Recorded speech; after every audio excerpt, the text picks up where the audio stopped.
Yan, so good morning mga farmers. Welcome ulit no dahil sa ating channel, Search na Farmer. Ang guro magsasaka ng Sibungas, Cebu, Philippines. So ngayon mga farmers, papakita ko po sa inyo mga farmers yung ating ika-18 pitas ng ating upo. So ito siya mga farmers.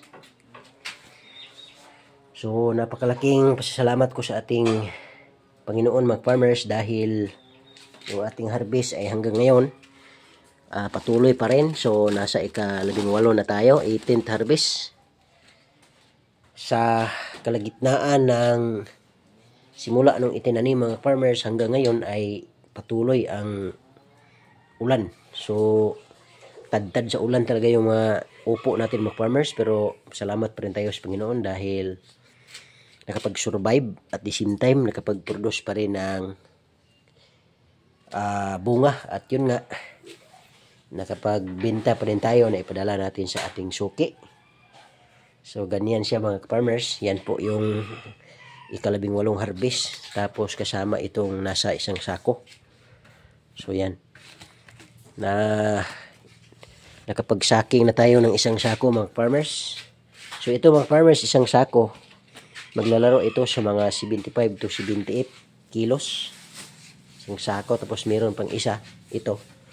Sa tingin ko mga farmers, abot ito ng isang sako rin. So more or less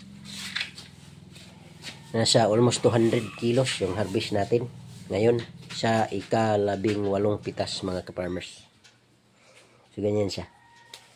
So kung makikita nyo mga ka-farmers, yung ating harvest ay hindi ganun kagandahan kasi nga laging umuulan mga farmers, hindi tayo nakapag-spray. Nebek. Ay, hindi ka magtrabaho. Nagkarga mo sa kahoy ni Kuan. Ni Edwin. Apel ko hakaw sa tawad. Nga Kuan. Dala re. Nay. Agmantinjo baso ini agi inom gani hala agmantinjo. Lamat. Dalam to ni Kuan. So again mga ka-farmers, dahil po sa laging umuulan mga farmers ay nakapag-skip po tayo ng matagal na panahon talaga, mga 2 months siguro hindi na tayo nakapag-spray, kaya ganito ang hitsura ng ating upo mga farmers. Pero ganun pa man, okay pa rin. Ano lang naman yan, balat lang naman yan, walang problema yan. So ganito, sa balat lang yan, sa loob okay yan.